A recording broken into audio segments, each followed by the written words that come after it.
to come to practice, you know.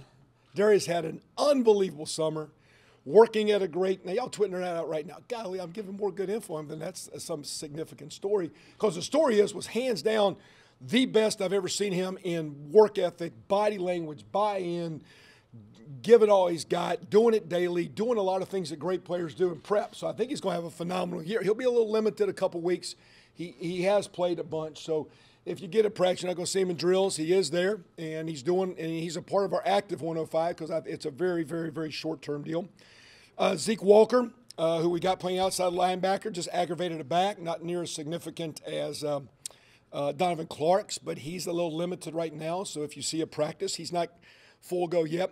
And then T.J. Simmons and Anthony Casaro are practicing, but we're being very, very smart. They're coming off of surgeries. So you might see them. We put them sometimes in a different colored shirt. So they're not really limited. We're just trying to be smart with contact. How much you take a guy like Casaro that's a senior or TJ that's a 2-year starter at linebacker and smash their bodies together. So for the most part, coming out of summer, quite honestly, about as healthy as we normally have been. You get a glitch or two. The real issues of long-term for this season is Jay Sean. Donovan's status right now maybe leads where it could be a season deal.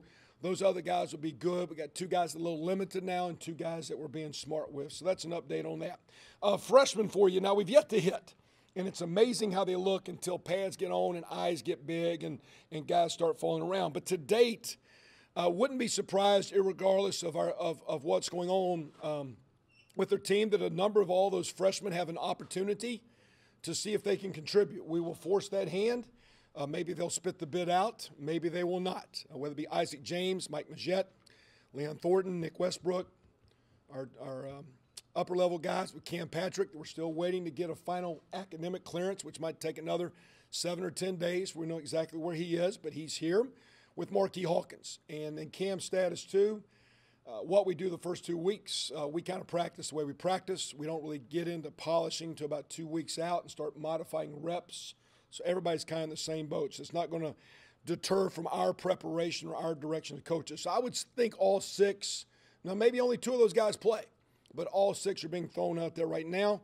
In the offensive line, one of the deeper and better positions we got, I really think Brandon Knight out of Noblesville and Simon Stepniak can get their way into the 2 deep. Maybe 2 deep that we redshirt, maybe 2 deep that plays. They're very, very talented guys. They're often nice starts. Our tight end position and quarterback position with young guys look very good, but I think we've got depth with Xander. Danny Cameron's looking very good. Nate back. So I think with our quarterbacks there, we got Nate Boudreau as well. That with Austin and Donovan Hill that's qualified. I like Austin Doris, the tight end, but I really like the 4 upper-class tight ends we got. So I think we can, I like them, but I just think they're in a depth situation that they don't maybe see the field. We'll see. Time will tell. Running back, we talk a lot about Jordan Howard. Again, don't minimize what Devine, Ricky Brookins, Alex Rodriguez will do. We're very excited about Devontae Williams, and some of you guys are, but in practice, you guys didn't miss. He was playing. Did y'all see he was playing corner the other day? Did y'all catch that one, right? That was him at corner. So that running back y'all been talking about, it's going to be an impact guy. Well, he is, but he might be on the other side. So we're kind of liking that. And that started a couple weeks ago in practice with our development work and all that. And one of the reasons we do it, we feel good about A-Rod, Brookins, all those guys. And again, D. Williams could come back and be tailback and all that, but he's got a skill set to have been a slot. He's got a skill set to be corner. We looked at him the last couple weeks in some of our drills. We're not allowed to be at 7-on-7, but we're doing change of direction and turn your hips and move. He's got great vibe, and I actually think, a kid that's played running back that's been used to getting hit will be a little bit more of a physical DB as well. So I'm excited. Not that he's starting yet, but he's in the mix and talent-wise pushing with Fant and Ben Bach that finished spring as a starter, Noel Padmore, all those guys. So I really am intrigued with what we'll see out of the matrix there and Devontae Williams. I would expect all freshman DBs, just like receivers, in the mix. Crawford looks good. Cooks looks good. Andre Brown's looked really good out without pads yet. Tyler Green looks really good, and then we're throwing Williams in there. So I wouldn't be surprised if all 5 of those guys are in the mix. Maybe 2, 3 play, maybe none. I would venture to say a couple, 3 of those guys. Linebacker and D-line, I think kind of like tight end and quarterback. We like the guys. Jacob Robinson's probably sticking out the most, but there is depth at D-line and linebacker, so we might could redshirt those guys. And then our preseason schedule, we're kind of in this. Today's the first day of now uppers. Tomorrow's uppers, full pads Monday, and then we get into a couple two-a-days. We'll scrimmage. What is that, Saturday the 15th? This is the day the 8th? Is that right? The 15th, we'll get our first big scrimmage. That next midweek, we'll have a midweek mid-scrimmage. We'll have another big one on the 22nd. Then school starts. So this year are 2 days. Give us basically 2 days and 2 weeks, then a week of school, and then game week. So it kind of gives you some time to not rush things. I really like the maturity of our team, and we're talking about it and practicing how to practice hard, but how not to be so frantic, and how to have a very mature, learning, positive, progressive preseason. So like the first couple days, and like these guys, and we'll see how far we can roll with them. What you got? Talk about Devontae, trying to cornerback. Is he a guy could help you in the return game as well? Could, and at the same time, when we talked yesterday, I think the key position in outside of kickers, or maybe a dynamic run guy, and he's good. You put those freshmen in some stressful situations. It's scary though, and we've had some years we've had to do that. Shane was back there year one as a young guy. So sometimes you like to minimize that. One of the key positions, though, is those edge guys on the punt team, those first guys down. And with his speed and competitiveness, he's got a chance. So, and we don't like to play. We like to play starters. Cody Latimer's covering kicks, and all that stuff. Tevin Coleman used to run back kicks. So we don't dislike playing starters, but I think it's hard to play more than 2 teams.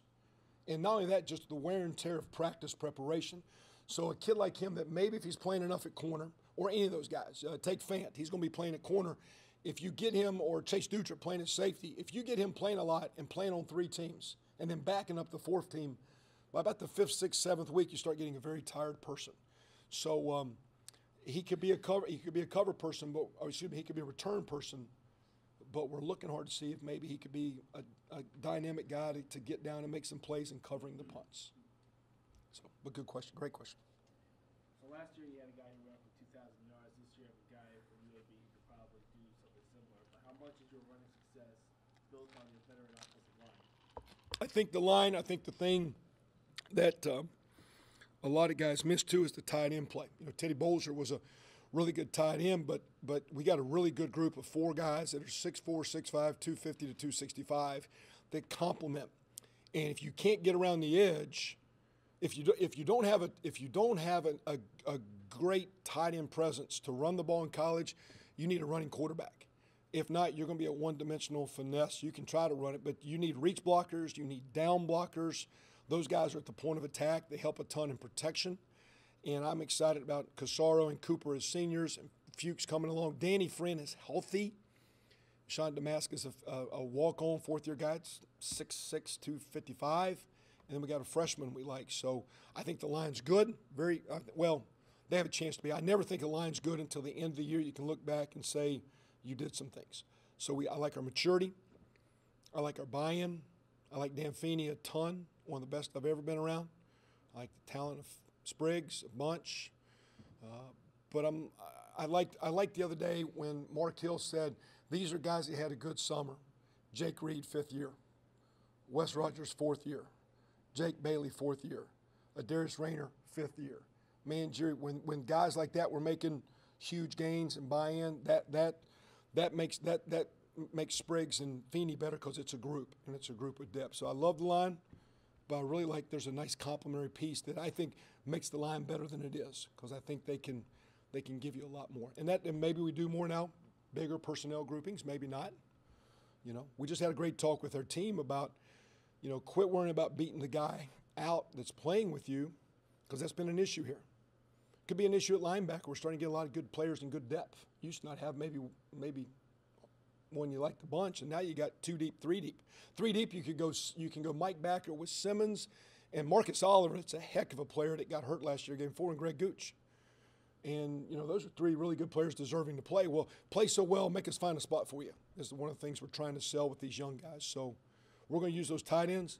I'm not saying we're going to be big boys all the time, but don't think we have to be spread. When we had Eldridge and Gresham and Clapp and those cats, we had big boys on the field. We're going to play the personnel. I'm going to get our defense to do that. Coach, noticed Donovan Hale quarterback the other day.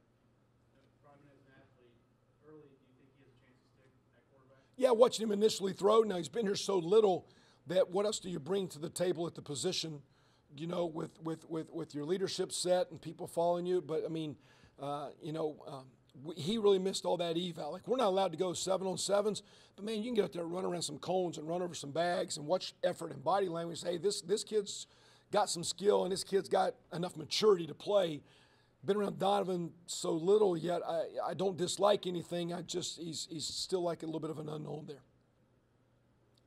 What was it about the secondary situation in Oklahoma where you thought that you could kind of transition that to here with coach secondary coaches? What was it about that situation?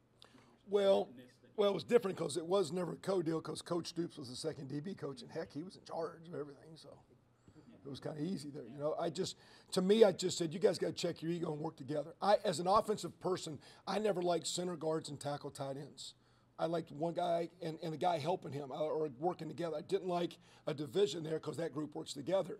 And as an offensive-oriented guy, I'm watching defense, and I go, you know, you're over here, and because of your corner, the safety's supposed to do something, or you're over here looking at a corner, and you really don't even see that guy. So you would be better if you spread your knowledge and spread your vision and co-work together because you're working together. And I thought the kids would start to listen to the other coach and say, hey, you're not his coach, you're our coach, and we're doing this together. And I just thought it would make a better deal. Now, through spring ball, it's been good, and in quote, but you really, until you got to the bullets start flying a little bit, you don't know. It's all feel-good fluff right now. Is it a little bit that it's part of it's kind of a strong side, weak side thing rather than separate? Nah, and that's, you know, you ask them. You know, I don't know. You know, I don't know if it's just I'm looking left, I'm looking right. I mean, you got a strong and a free. Sometimes you play field and boundary corners. They're looking at deciding, can a corner play short side in field, or should he always be the short side guy, based on your strengths and weaknesses. And then the animal there is, hey, if one guy is a short side but the next guy's not, well, that's two different positions. So they got to figure all those things out. In fundamental skill set, Coach Shelby is a little bit more corner oriented, and Coach Joseph is a little bit more safety. But they meet collectively together, and they're working together. And I just think it helps on the field when I say something, hey, I might have done safety fundamentals, but as a corner, I need you to drive on this route. He's going to listen to you instead of saying, hey, you know, I never even taught, you know, I just thought it would help chemistry. Because I think that group has to play together. It's going to be a young group. To some degree young. It's going to be, whether it be true freshman, second year, you know, a lot of experience. So they need to be collective together. And I just thought the more they were together, no one in charge, the more they worked as a posse, the better they would play. You talked about this a little bit Thursday, but Chase, he's young. He's probably got about as much experience, though, as anybody back there. How much do you feel like you can put on him from a leadership standpoint? How much do you feel like he can take on? It'd be interesting. Great question. He appears to be a guy that likes it, that wants it. Would come in like he actually came to me during summer to say, I got this. So, and maybe it's talk rhetoric, but, you know, he's got a lot of self-confidence. You know, comes out of a military family. You know, I think he was a natural, pretty good leader for Coach Colmer at Brownsburg. And so I don't think he shies away from it. And not that he's going to be Mr. Rah-Rah, Mr. Big Speech guy all the time, but I don't think he hides from I don't think he's seeking that per se or wanting to be anointed. I'm your leader, but I don't think he's scared or afraid or hides from it. I think he embraces it, and I think he has. We've done a lot of work in some of our all-season deals. I would say he has good command presence, the way he stands and talks, the way he looks. I think he's intelligent enough that he can articulate. He's a great communicator, but the intelligence factor to communicate and get some things done. But the real deal about leadership, it's nice to talk or be the breakdown guy. A really good leader can get people to do things. And if he's a good leader, it's not suggesting or I need something, but it's getting guys to buy in and follow his lead, and that'll be the proof in the pudding, just per se, to see if he is a good leader. But I think he's up for it. I know your depth has been better than maybe it has been, but does this team, I don't know, pass the look test maybe more than other teams you've had here? For sure. And whether it be body types of recruiting, development with Coach Hill, the funding we've put in for nutrition, the education we've put into nutrition and rest. We got here, we had two kids that could bench 400. We got two that can bench 500 now. We had a kid power clean 4, and we're just a strong. You look at our O-line, it's, you know, a bunch of 300s. It used to be, could I get a 300-pound guy and keep his weight there? So just we're recruiting longer body types. It just looks better. Still, we've, you know, I'm sure we got a long way to go as a team and a long way to go in football playing ability, where we got to coach fundamentals and continue to enhance. But the body types just are, there's more to do with, and that's encouraging. There's more depth, and that's encouraging because we can talk about, you know, if we want to spin a negative side, hey, we lose Jay Sean, but you're going to lose some guys. You know, every team does, and you got to be good enough to overcome that. And to sit there say we don't need everything to go perfect. We need to be good enough to overcome when it doesn't, because it's not going to. You're going to get hit in the mouth. You're going to get bad breaks. You're going to get a glitch, and you got to be good enough when you're off and it's not going your way to still find positive success. And I think these guys not only pass the look test, but I think we're getting to a point where hopefully we can be more consistent, which has been our nemesis with that. Kevin, you've only had these guys a couple of days, but should this be a bowl team? Can this be a bowl team? Well, it should be a winning team, which translates to that. So that's why, to me, I never, you know, it should be a successful team. You know, when we got here, you know, our initial definition of success was winning today, which was getting one day better and getting one day better. And we're not going to go public with a lot of goals, but we've set some standards pretty high that I think we've shown we can compete, but we've shown we're inconsistent. Matter of fact, in practice yesterday, you guys saw a couple games early in our season last year, and I saw back-to-back plays from a veteran player, game one, or not game one, but one game, and I saw the next week the next play. I go, hey, I stopped. I said, there it was right there. There was something that we thought that's just off the chart great. And the very next play was what happened. That was the inconsistency. Now, we're human. You're going to drop balls or throw a bad pass or miss a tackle, go the wrong way. Humans, a lot of flying parts out there. But the consistency side, to me, we ought to be deep enough, talented enough. You ought to be good enough with depth of line of scrimmage that you can control some things a little bit better. And you're just going to have some young guys. Somebody's got an alarm going off here. You want me to snooze it for you? But I don't say it has to be a bowl team. I think we expect it to be a successful team, and successful teams ought to win their fair share, and we expect to do that. Coach, your running backs go almost 6 deep with Jordan Howard and Divine Redding coming back. You're used to playing a stable of running backs. You played 3 last year, 4. Just talk about how much depth and really how much Divine has stepped up into that leadership role now that Tevin and D'Angelo are gone. Divine, like Chase Dutra, the question was asked, has been really, really good because as a young guy, he's younger than you want.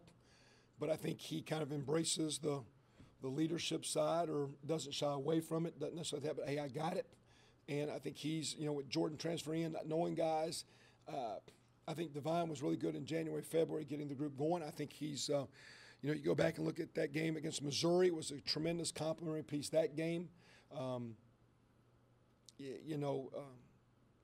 You're going to need, again, more than one quarterback, more than one tailback. You know, we have some success last year with D'Angelo Roberts making some huge plays at critical times in critical games.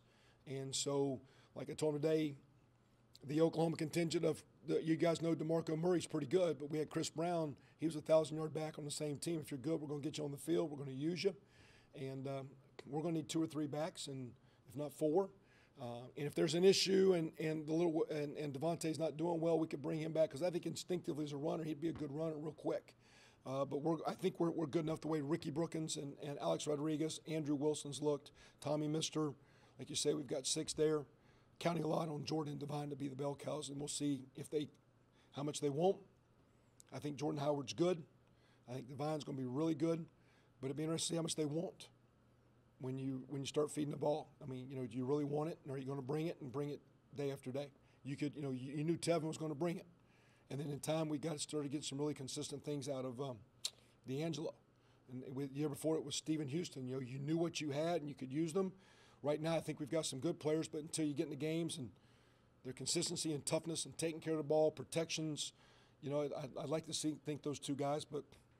Bullets fly. Everything's kind of fluff now. Bullets start flying. Maybe some things will change. We'll see.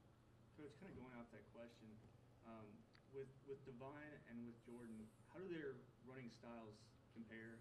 And is there something any of those other 4 guys bring that those 2 don't? They're all in general, I think, stronger. Now I think Jordan's got more speed than people think, and we've clocked him well. And I don't know if that's football fast. Some guys can run a track fast, and what's your football speed fast?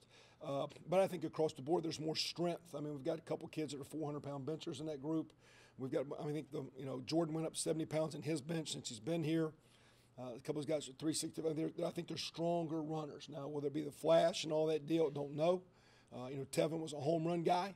That line's going to get him going with a bunch of nickels, and we'll see. But again, some of those big plays will be coming with passing game and Nate keeping safeties deep, receivers blocking. You do lose some home run speed with Tev. That was his deal. He had a chance. If there was a crease, he could take an 8-1 and get you 80. And there might be a lot of 18-yard plays instead of 80 plays. Now we'll see how it goes. Although I do think Jordan has more speed than the other guys. Although I think they're all good runners, and quite honestly too, as good as Tevin was, sometimes Adrian Peterson, the same way, they were so fast they actually missed some things because they ran into it because they were so fast. I mean, some of the good backs got a little pace, and maybe they're not home run hitters, but Coach Walker's analogy years ago was, you get a bunch of nickels and you'll get $1 out of the deal. Keep getting nickels, and not that means a 3-yard cloud of dust deal, but I think some of those guys just have nice feel, nice feet, nice balance, nice pad level, and I think they're pretty good there. Is it fair to say with this team, on paper, there appears to be a lot of depth and some experience and some capacity. Is the biggest question mark how you're going to be able to defend the pass? Is that fair to say? I think it would be more, and a huge question, but I think it'd just be more the playmaking, consistency, dependability of the young skill, whether it be Divine and Jordan that we think are good, but in our world, are you Big Ten good week in, week out? All the receivers, Simi Cobb still being young. Ricky Jones has looked great. And as a freshman, we thought Ricky was going to be really good. Broken ankle, didn't recover well. He's back to kind of looking like where he's going to make some plays. But I just think there's a lot of outside of Chase Dutra, there's some good players, but you don't have a lot of reps. And do they hold up? And can they practice and prepare and play week after week after week? So I defending the pass, I'd say the dependability of young guys' skill, because I think that front and those quarterbacks can and on both backers, tight ends, there's a lot of comfort there. And not that we're going to be an old school smash and we're just going to shut everybody down, because the game is played in space. Everybody can always load the box on you. So you got and if they can load the box and defend you one-on-one, you got trouble. And if you can't defend one-on-one and can't load the box, you got trouble. And if you got to load the box and can't cover, it's all numbers that match up. And I think the real issue is the talented young guys. Are they ready for the shark football, the shark tank of Big Ten? Yeah. That might be your answer right there. Anything else, guys? How much of an advantage is it now that you're to the point in your 5th year that everyone in the program are kids that you have recruited? Yeah, and I don't know if it's been really significantly awkward, tough, frustrating, negative, whatever non-positive word you want. The last couple of years hadn't been that bad, but I do think if you talk to guys like a Mangieri or a Shaw, Jake Reed, an older guy, or Feeney's and those guys, I think they would say that the old guy buy-in is even stronger, and their message throughout the locker room is probably stronger than it used to be. So I don't think there's been as much I don't think for a couple years there's been a lot of negativity or bickering or distrust, but I think it's a stronger buy-in. There's a more confidence in each other and what we're trying to do, what we want you to do, and in their abilities and in themselves. And I think they've seen we've been pretty consistent across the board in things we like to do and how we do it. And so I'd just say, I don't think it's been bad, but I just think it's better because I think we have a huger trust factor. And really with the old guys as much as anything. It's not often you come to the camp with a mature, proven, experienced quarterback like Nate. Does that bring a bit more positive vibe this year? Yeah, and the same deal too. You say that like he's only started like really almost a season to play. And whether it be the splitting time early or the injury and all that stuff he's had, and so to me he's a very experienced, very talented, but a lot of upside guy. I think there's a lot of football in front of him, a lot of positive in front of him, a lot of growth in front of him. I think the best thing for him, though, we had a couple leadership questions last year, and he said it again last night at an alumni function. Him being out last year, forcing him to still be a leader, and that's all he could do. And he had to learn to lead in the weight room, lead in. He used to be really good in 7-on-7. Let's go. Let me sit down. We'll throw this shot here. You do this. You do that. He would direct when the ball was in his hand. Last year, those 3-4 months, he had to be a director without a football in his hand. But when you're the quarterback and a senior and a great leader, they're watching you all the time. And so he had like young quarterbacks say, hey, Nate, when you come in the weight room, if you're not working hard, I see that. I like you to work hard, even though you're not Mr. Bench Press guy. Hey, let's go. And so I think he embraced those things, and he's been awesome off the field. He works so hard in that capacity that now I just think he can naturally do a lot of things comfortably, and he can get back to working on football because I think he's a very talented, very veteran, yet young player that has a bunch of upside. And that to me is exciting and encouraging. Good. Have a great day, guys. Touchdown! Wow, what a